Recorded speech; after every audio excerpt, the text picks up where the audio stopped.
শেষ দিনে মহতি জলসার মহতরম সভাপতি, আজকের প্রধান অতিথি, এদেশের কোটি কোটি মানুষের রাসূলের নির্দেশিত পথের পথ প্রদর্শক, আধ্যাত্মিক, রাজনৈতিক, চারিত্রিক রাহবার হযরত পীর সাহেব হুজুর চরমনাই হাফিজাহুল্লাহ তাআলা, দেগার মুআজ্জাজ মুকাররম হযরত উলামায়ে কেরাম, দূর দূরান্ত থেকে আগত ইসলাম প্রিয়, দিন প্রিয়, মধ্যে মুজাহিদ, আল্লাহ রাব্বুল আলামিনের আশিকিন, জাকিরিন, শাকিরিন মুসলমান ভাইয়েরা, কলিজার টুকরা সমবয়সী যুবক ও ছাত্র বন্ধুগণ, পর্দানিশী মা ও বোনেরা, আল্লাহ তাআলার দরবারে লাখ কোটি শুকুর সুজুদ যেই মহান রব্বুল আলামিন আমাদেরকে হায়াত তাইয়্যিবা দান করে দুনিয়ার জান্নাতের বাগান কোরআন ও সুন্নাহর আলোচনার এই মোবারক মজলিসে আশা ও বসার মতো তৌফিক দান করেছেন, আলোচনা শোনার মতো সুযোগ করে দিয়েছেন, এজন্য শুকরিয়া আদায় করি আলহামদুলিল্লাহ। আমি এত বেশি পরিমাণে অসুস্থ, তাতে এই মাহফিলে আসার কথা না। এর থেকে অর্ধেক অসুস্থ থাকলেও আমি মাহফিলে যাই না, কিন্তু আজকে এত দূর পার হয়ে তবু কেন আসছি জানেন? আমি মনে করি এই যে ময়দানে আপনারা আছেন, আপনারা এক একটা স্বর্ণের টুকরা, হীরার টুকরা। প্রত্যেকটা মানুষ আল্লাহর কাছে মকবুল বান্দা। এই আপনাদের দোয়া নিতে আসছি, মুরব্বীদের নির্দেশ পালন করতে আসছি। যদি একটু ইবরত হাসিল হয়, হয়তো পরকালীন জিন্দেগি এটাই আমার নাজাতের ওসিলা হবে। আমি অল্প কিছু কথা বলবো, খুব সংক্ষেপ, এইভাবেই বলে শেষ করব। জোরেও কথা বলতে পারি না, গলা আটকে যায়। জ্বর, মাথা ব্যথা, বুকে ব্যথা, ঠান্ডা, গলা বসা। এরপরেও বলবো, দ্বীনের স্বার্থে বলবো। এই ফেনীর, এটা কলেজ মাঠ না স্কুল? স্কুল ও কলেজ মাঠ, পাইলট। এই ফেনীতে এক সময় আমরা দেখেছি মসজিদের চত্বরে সিনেমার শুটিং হয়েছে। আমরা ঢাকায় প্রতিবাদ করেছি।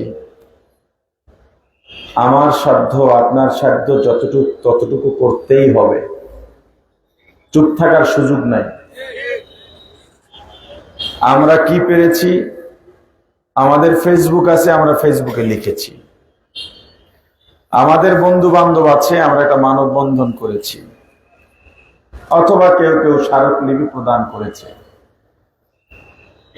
কিন্তু এখানে যখন রমজানে ইসলামী ছাত্র আন্দোলন ইফতারের আয়োজন করেছে, তাদেরকেও ইফতারের আগে মেরে রক্তাক্ত করে বিতাড়িত করা হয়েছে এই ফেনীতে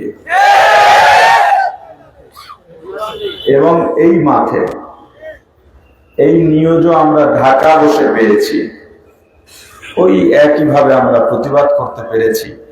ফেনী এসে দুর্বৃত্তদের সামনে চোখে চোখ রেখে কথা বলতে পারিনি। ফেনীতে যারা ছিলেন সর্বোচ্চ চেষ্টা করেছেন, বেশি পারেননি, কারণ 17 বছরের ফেসিবাদী জগদ্দল পাথর আমাদের উপরে চেপেছিল। সারা বাংলাদেশের মানুষ আজ মুক্ত, আলহামদুলিল্লাহ। এই সাধারণত এই আলোচনাগুলো করি না, যে এই ওয়াজ আসে শুধু এই জুলাই আগস্টের গণ অভ্যুত্থানের কথাই ওয়াজ করে শেষ করে দেয়। এই জন্য আমি চিন্তা করছি এগুলো বলার দরকার নেই। আজকে 2-4টা কথা আপনাদেরকে বলে যাই, যেহেতু এটা চরমনাই নমুনার মাহফিল। বাংলাদেশ মুক্তি কি আসলে পাইছে বলে মনে হয়? দুর্নীতি আগের মতোই আছে, দখলবাজি আগের মতোই আছে, চুরি ডাকাতি আগের মতোই আছে, সন্ত্রাসী চোখ রাঙানি আগের মতোই আছে, মা বাধাও আগের মতই আছে, শুধু চেহারা গুলো পাল্টে গেছে। এই জন্য কি আমরা ময়দানে নেমেছিলাম নাকি? আরে কথা বলেন। পীর সাহেব চরমনাই বা শায়েখের চরমনাই, এই যে দুজন ব্যক্তি, কি মনে করেন এদেরকে? এই বাংলাদেশে আব্রাহাম লিঙ্কনের পুঁজিবাদী কুফরি গণতন্ত্রের নেতাদের কর্মীরা শুধু মুখে বলে নেতার জন্য জীবন দেব, লাঠি পেটা শুরু হইলে নেতা কর্মী তুইয়া পালায়, কর্মী নেতারাই কাঁপানায়। কিন্তু চরমনাই পীরের মুরিদরা, পীর সাহেব চরমনাই অনুসারীর ভিতরে হাজার হাজার এমন মিল্লান আছেন, এমন মহাব্বত ভালোবাসার মানুষ আছেন, জীবন দিয়ে দেবেন, নিজের শায়েখকে ছেড়ে এক কদম নড়বেন না।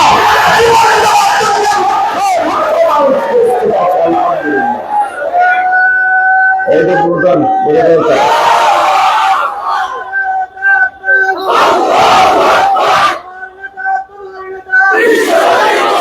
শক্ত করে দেন।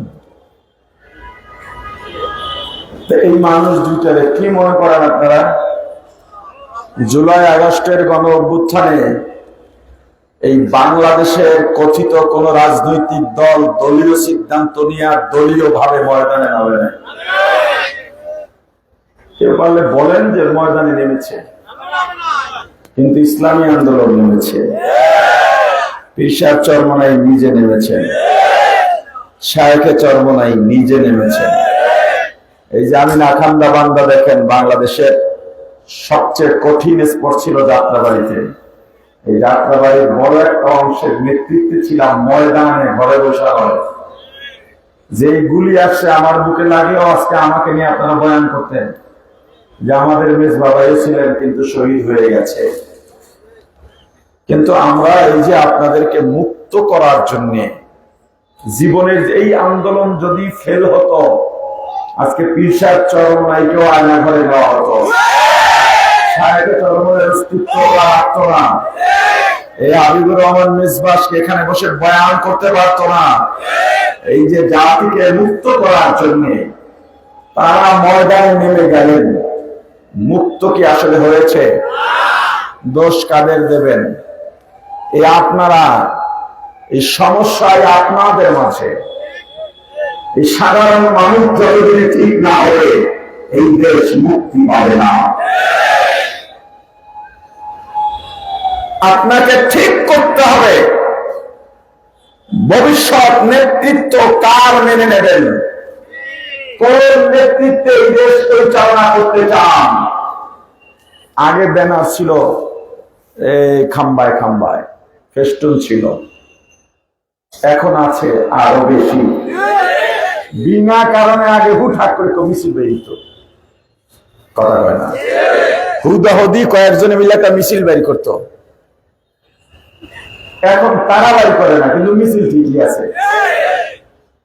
আগে ফেসবুকে শুধু শুধু তার ছবি দিয়া লেখতো আপনার সাথে আছে, কোনো কারণ নাই, ইস্যু নাই, কিছু নাই, হুদাহুদি দিত। প্রিয় অভিভাবক, কি অভিভাবক, প্রিয় অভিভাবক। এখন সবই ঠিক আছে, পোস্ট দাতা পাইলে গেছে, এডমিন পাইলে গেছে, ব্যানারের ফেস্টুনের ছবিগুলো পাইলে গেছে, বাকি সব ঠিক আছে।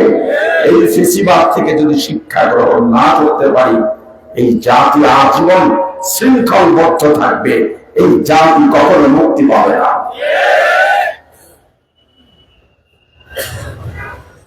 কি শিক্ষা নিয়েছি আমরা, কি শিক্ষা পেয়েছি আমরা? পৃথিবীর ইতিহাসে এমন ইতিহাস নাই যা বাংলাদেশে ঘটেছে। কোন স্বৈরাচার সহ তার ঘনিষ্ঠ পুলিশ অফিসার সহ এমপি মন্ত্রী সহ 14 গোষ্ঠী একত্রে একদিনে পালিয়েছে, বিশ্বের ইতিহাসে নয়। বিশ্বের ইতিহাসে আরো একটা জিনিস নাই, সেটাও বাংলাদেশে হবে। একটা ইতিহাস ছিল না, সেটা বাংলাদেশে হয়েছে। আরো একটা ইতিহাস হয়তো ভাববে, যেটা পৃথিবীতে নাই, সেটা হলো পৃথিবীতে কোন ফেসিবাদ, কোন স্বৈরাচার পতনের পরে আর ক্ষমতায় আসতে পারে নাই। বাংলাদেশে হয়তো এই ইতিহাস পুনরচিত হবে, এই ইতিহাস বাংলাদেশে আসবে। ওই ফেসিবাদ হয়তো আবার ক্ষমতায় আসবে, মাত্র ফেসিবাদের ব্যর্থতা হবে। এর সব সতর্ক অবস্থান আপনারা যদি তৈরি করতে না পারেন, দায়ভার সব আপনার হবে, সিদ্ধান্ত আপনি নেবেন। আমার কথা বলি, ইসলামী আন্দোলনের সাংগঠনিক কাজে আগের মতো সময় দিতে পারি না। ব্যবসায়িক ব্যস্ততা, প্রাতিষ্ঠানিক ব্যস্ততা, কিন্তু পীর চরমনায়ের হাতের জিহাদের বায়াত কিন্তু ভাঙি নাই। ওই জিহাদি বায়াত এখনো আছে। যখনই ডাক দেবেন সব কিছু ফেলে আপনার সামনে আমি থাকতে চাই। আপনাকে আজ শপথ নিতে হবে। আল্লাহ বলেছেন, রাসূল যারা জান্নাত পাইতে চায় আপনি তাদেরকে জানিয়ে দেন, আমি আল্লাহর ভালোবাসা ছাড়া জান্নাত পাওয়া যাবে না। কেন? জান্নাত বানাইছেন কে? জোরে বলেন। কাদের জন্য? আমাদের জন্য। কাদের জন্য? এই আল্লাহর জান্নাতের মালিকানা যদি আপনি আমি চাই, যত মানুষ পৃথিবীতে ছিল, বর্তমানে আছে, ভবিষ্যতে আসবে, এই সব মানুষের জন্য আল্লাহ জান্নাতে বাড়ি বানিয়েছেন। মুসলিম ও মুসলিম নেই, সবার জন্য। আবু জাহেলের জন্যও আল্লাহ জান্নাত বানিয়েছেন, আবু লাহাবের জন্যও আল্লাহ জান্নাত বানিয়েছেন, উতবা সাহেবা, ফিরাউন, নমরুদ, হামান, নাস্তিক, মুরতাদ, সবার জন্য জান্নাত বানিয়েছেন। কিন্তু সবাই জান্নাত পাবে না। কেন? আল্লাহর ভালোবাসার শর্ত পূরণ করতে পারে নাই বলে। যারা জান্নাত পাবে না, এই আপনার মতো যারা আল্লাহকে পাওয়ার জন্য দিন রাত পরিশ্রম করেন, সব ফেলে এখানে বসে আছেন, এই আপনাদেরকে ওই জান্নাতগুলো বোনাস হিসেবে দিয়ে দেবে। জান্নাত আসলে কি? জান্নাত শান্তির বালাখানা। পৃথিবীর যত সুখ শান্তি আছে সব এক জায়গায় করলো, জান্নাতের এক জায়গা শান্তির সমান হবে না। জান্নাতীরা হাউজে কাউসার পাবে। এই একটা এক্সাম্পল দেব আমি আপনাদেরকে শুধু। জান্নাতীরা হাউজে কাউসার পাবে। কি পাবে? জোরে বলেন। হাউজে কাউসার পাবে। হাউজে কাউসার কি? হযরত আনাস রাদিয়াল্লাহু তাআলা আনহু বর্ণনা করেন, আমরা নবীজির সামনে সাহাবীরা বসা, নবীজি এভাবে হাতে ট্যাক লাগাইয়া শোয়া ছিলেন, কাত হয়ে, বিছানায় পিঠ লাগাইয়া না। রাসূলের চক্ষু বন্ধ ছিল, তবে তিনি যে ঘুমাননি, ধ্যান করতেছেন, এটা আমরা বুঝতে পেরেছিলাম। একেবারে পিনপন নীরবতা, পিনপতন নীরবতা, কোনো কথা নাই। কিছুক্ষণ পরে নবীজি উঠে বসলেন, মুচকি হাসলেন, জিজ্ঞেস করলেন, হে সাহাবীরা, তোমরা জানো আমি কেন হাসছি? সাহাবায়ে কেরাম বললেন, আল্লাহ ও আল্লাহর রাসূলই ভালো জানেন। নবীজি বললেন, একটা সুসংবাদ আছে। কি আছে? এইমাত্র জিবরাইল আমিন এসেছিলেন, আল্লাহ কোরআনের সবচেয়ে ছোট্ট সূরাটা নাযিল করে ফেলেছেন। ইন্না আ'তাইনাকাল কাউসার ফাসাল্লি লিরাব্বিকা ওয়ানহার ইন্না শানিআকা হুয়াল আবতার। হে সাহাবীরা, আল্লাহ আমাকে এই সূরা নাযিলের মাধ্যমে হাউজে কাউসার দান করেছেন। সাহাবীরা, তোমরা জানো হাউজে কাউসার কি? সাহাবায়ে কেরাম আবার মুআদ্দাবানা জবাব দিলেন, আল্লাহ ও আল্লাহর রাসূলই ভালো জানেন। নবীজি বললেন, হাউজে কাউসার জান্নাতের একটা নহরের নাম। এটা ফেনীর ময়লাযুক্ত কোনো ড্রেন নয়। হাউজে কাউসারের তলদেশ থেকে দুই ধার হীরা জহরত মণি মুক্তার পাথর দিয়ে বাধাই করা থাকবে। এই নহরের মধ্যে যে পানীয় বা শরবত থাকবে, দুধের চাইতেও সাদা, মধুর চাইতেও মজাদার মিষ্টি। একটা ধুলো বালু কোনো এর মধ্যে থাকবে না। একবার যে পান করবে, কিয়ামত পর্যন্ত আর পানি, জীবনেও আর পানির পিপাসা লাগবে না। হাউজে কাউসার লাগবে আসলে কোথায়? যখন হাসরের ময়দান কায়েম হয়ে যাবে, এই দুনিয়ার দাপটশালীরা ভালো করে শোনো, যখন ফুৎকার হয়ে যাবে, হাসরের ময়দান হবে। গত কয়েকদিন আগে কোন দেশটা স্বাধীন হয়েছে বলতে পারেন? সিরিয়া, শাম। আল্লাহ রাসূল এই জায়গাকে নির্দেশ করেছেন, হাসরের ময়দানটা এখানে হবে। যার যার আমল অনুযায়ী হাসরের ময়দানে দৌড়াবে। কেউ সাওয়ারিতে চড়ে মুহূর্তের মধ্যে হাসরের ময়দানে পৌঁছে যাবে, কেউ হেঁটে হেঁটে যাবে, কেউ হামাগুড়ি খেয়ে যাবে, আর কেউ কেউ পা উপরে থাকবে। এই চেহারা থাকবে মাটির উপরে, চেহারা এমনি ঘুরাইয়া ঘুরাইয়া আস্তে আস্তে আল্লাহ বধির করে দেবেন, কানা করে দেবেন, গ্রাম শক্তি বন্ধ করে দেবেন, থেতলাইয়া থেতলাইয়া হাসরের ময়দানে গিয়ে উপস্থিত হবে। হাসরের ময়দান, বিজ্ঞানীরা বলে আজকে সূর্যটা জমিন থেকে 9,30,00,000 মাইল দূরে। কিয়ামতের ময়দানে 9,30,00,000 মাইল দূরে থাকবে না, প্রত্যেকটা মানুষের 1 মাইল উপরে চলে আসবে। সূর্যের মধ্যে 9টা মতান্তরে, 12টা মতান্তরে 13টা মুখ আছে। একটা মাত্র মুখ খোলা, 12টা মুখ বন্ধ। ওই একটা মুখ দিয়া যে আগুন বের হয়, এটা দুনিয়ার দিকে আসে না, উপরের দিকে যায়। দৈনিক 70,000 রহমতের ফেরেশতারা ওই একটা মুখের উপরে পানি ঢালতেছে। এরপরে চৈত্র মাসের রৌদ্র, ভাদ্র মাসের রৌদ্রের তাপ সহ্য করতে পারি না। কিয়ামতের ময়দানে 9,30,00,000 মাইল দূরে নয়, প্রত্যেক মানুষের 1 মাইল উপরে সূর্য চলে আসবে। 12টা মুখ বন্ধ নয়, সব মুখগুলো খোলা থাকবে। একজন ফেরেশতাও মনের ভুলে 1 ফোঁটা পানিও ছাড়বে না, বরং আল্লাহ গোসা করে বলে দেবেন, এ সূর্য, তোর মধ্যে যত তাপ আছে সব তাপগুলো ছেড়ে দে।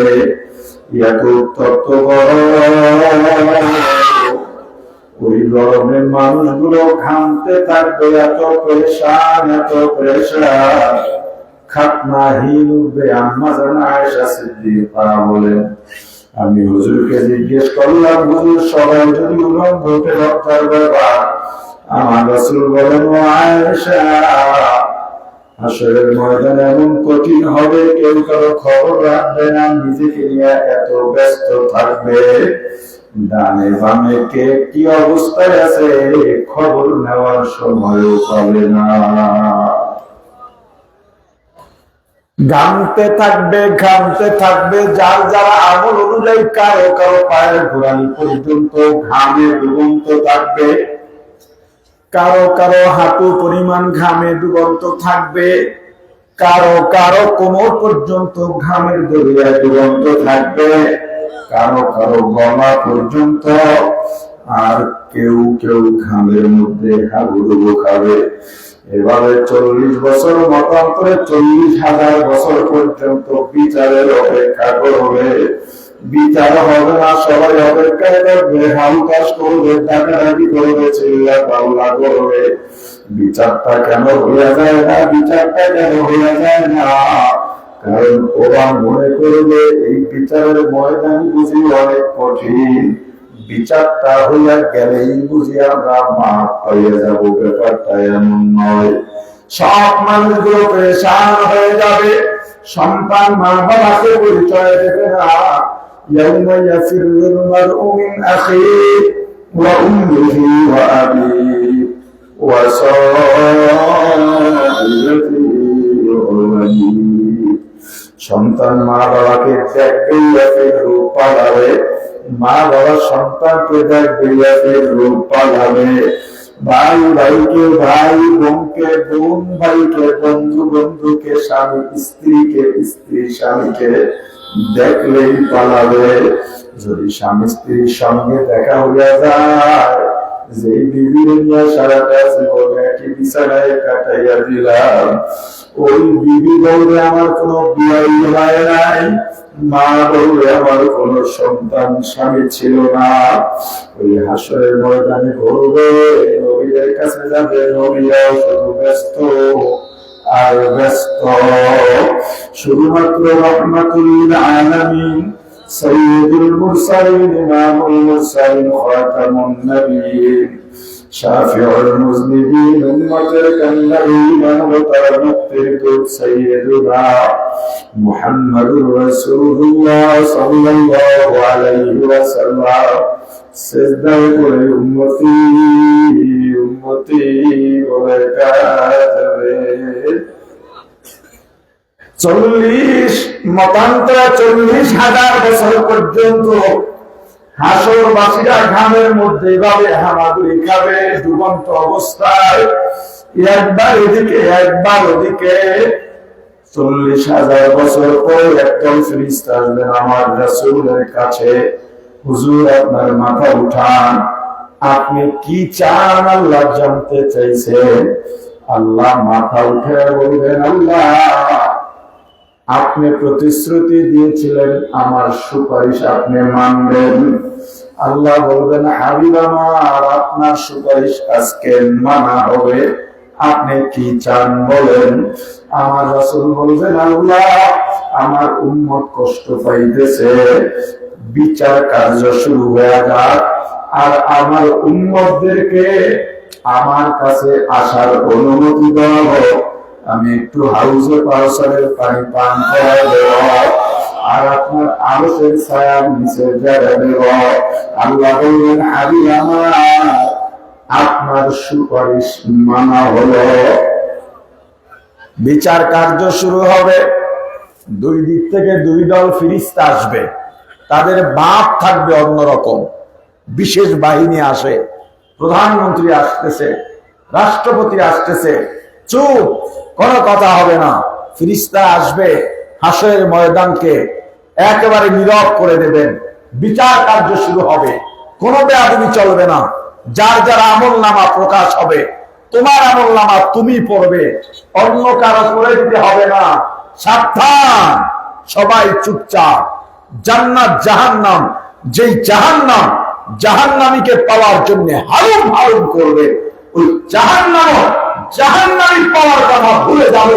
বিচার কার্য শুরু হবে, ভয় থরথর করে কাঁপবে, হাসরের ময়দান কাঁপবে, আল্লাহর কুরসি সাজানো হবে, আল্লাহ কুরসিতে বসবেন, বিচার হবে, সামনে মিজানের পাল্লা বসানো হবে, এক একটা পাল্লা হবে এই দুনিয়ার সমান।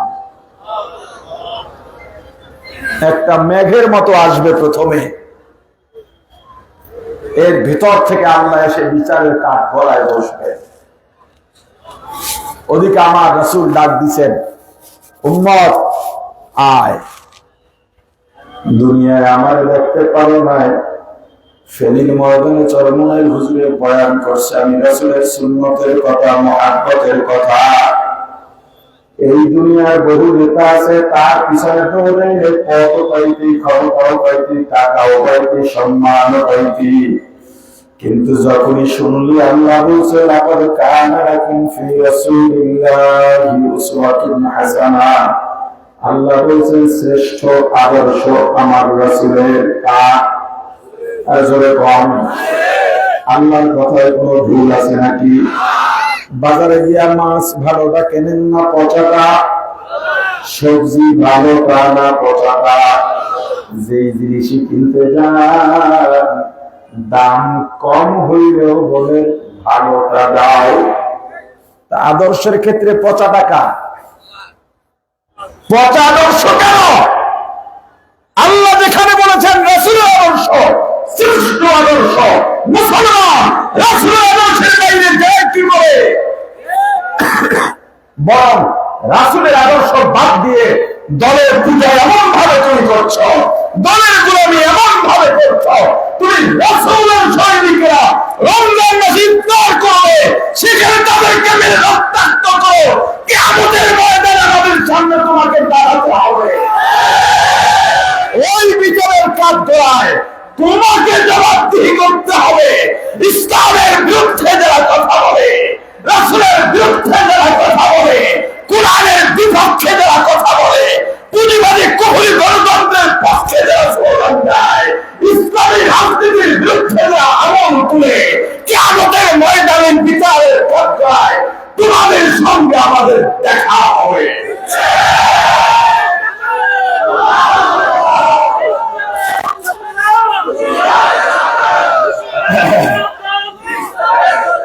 প্রস্তুত থাকো। রাসূলের বিরুদ্ধে অবমাননা। আপনাকে বললাম ভাই আপনি মুসলমান না, বলে হ্যাঁ। রাসূলের উম্মত না, বলে হ্যাঁ। রাসূলের সুপারিশ চান না, বলে হ্যাঁ। রাসূলের বিরুদ্ধে অবমাননা হয়, চলেন পিসাব চরমনায় ডাক দিছেন, মিছিল করি। আর তো সামর্থ্য নাই আমাদের, কথা বলে না। একটা মিছিল দিয়ে আল্লাহকে জানাই ব্যাং পয়গম্বর ইব্রাহিমের আগুনে প্রসাব করছিল, জানেন? নমরুদ হাসে আর বলে, ওরে ব্যাং, আমার এই আগুনের তাপ জানিস তুই, পাওয়ার জানিস?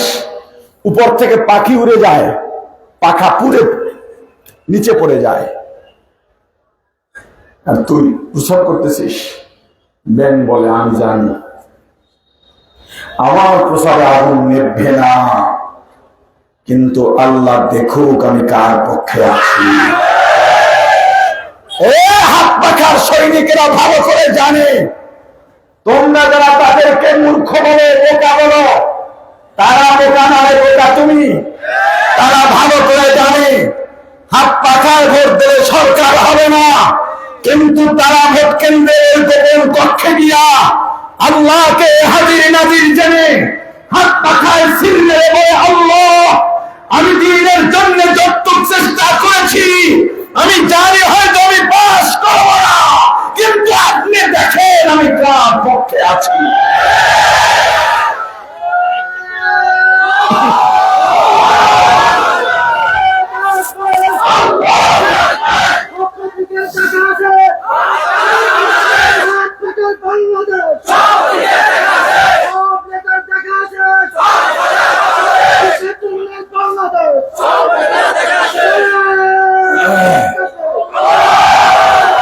যখন বলি চলেন বা একটু প্রতিবাদ করি, একটা মিছিল দিই, তখন ওই হুজুর, ওই মুন্সি, ওই মোল্লা, ওই হাজী সাহেব উত্তর দেয়, বাবা আমাদের দলীয় সিদ্ধান্ত এখনো আসে না।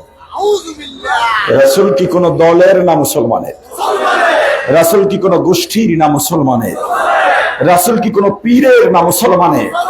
তুমি দলের এত গোলামি করছো, আমার রাসূলের অবমাননা হয়, সেখানে মুখ খুলতে তোমার দলীয় নির্দেশনা লাগবে। বোঝা গেছে তুমি চূড়ান্ত পর্যায়ে পৌঁছে গেছো। কিয়ামতের ময়দানে আল্লাহ স্পষ্ট বলবেন, যে যারে নেতা মানছো ওই নেতার পিছে পিছে যাও, ওই নেতার পিছে যাও।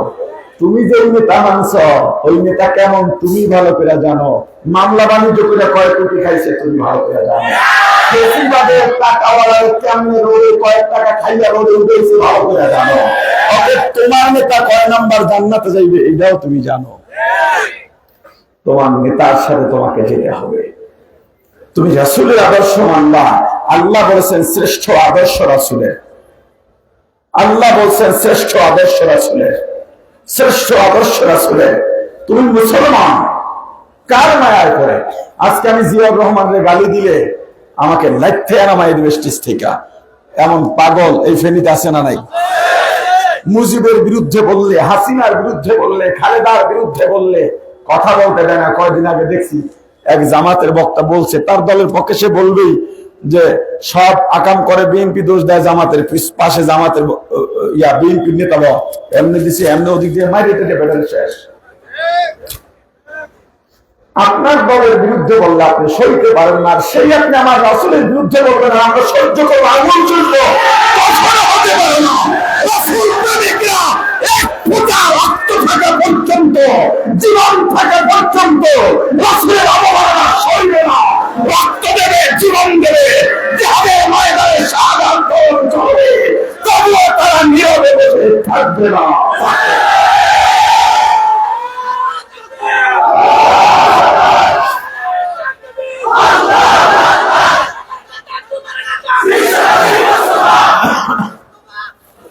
আমি বলে যাই আপনাদেরকে, আমি ছোট্ট একটা মানুষ, সাগর পার থেকে এসেছি আপনাদের দোয়া নিতে। এই ফেনীতে আর ভুল নয়, ফেনীতে বিশাল চরমায় যোগ্য কতগুলো মানুষ রেখে গেছে, প্রত্যেকেই যোগ্য, স্বয়ং সম্পন্ন, এমনকি প্রত্যেকে শিক্ষার সঙ্গে জড়িত। আমি সবার নাম বলতে পারছি না, আপনারা তাদেরকে চেনেন ভালো করে। তাদের নেতৃত্বে এই ফেনীতে রাসূলের আদর্শের দুর্গ গড়ে তোলেন। নতুন বছর চোখে চোখ রেখে কথা বলা হবে, অন্যায়ের প্রতিবাদ করা হবে মুখ চিতিয়ে। যারা আমাদের বিনয় দুর্বলতাকে, বিনয় ভদ্রতাকে দুর্বলতা ভেবেছে, আমাদের প্রাপ্যাধিকার আদায়ের জন্য শক্ত পায়ে দাঁড়িয়ে তাদেরকে বুঝিয়ে দিতে হবে। যেই পিঠ দেয়ালে থেকে গিয়েছিল, ওই দেয়ালের পিছন থেকে পা দিয়ে ধাক্কা দিয়ে সামনে এগিয়ে যেতে হবে, বুঝিয়ে দিতে হবে সে ভারতীয় নই আমরা। সমান অধিকার, আমার অধিকার বুঝে দেওয়ার জন্য যা যা লাগে তা তা করতে প্রস্তুত আছি। রাসূলের আদর্শ মানবেন।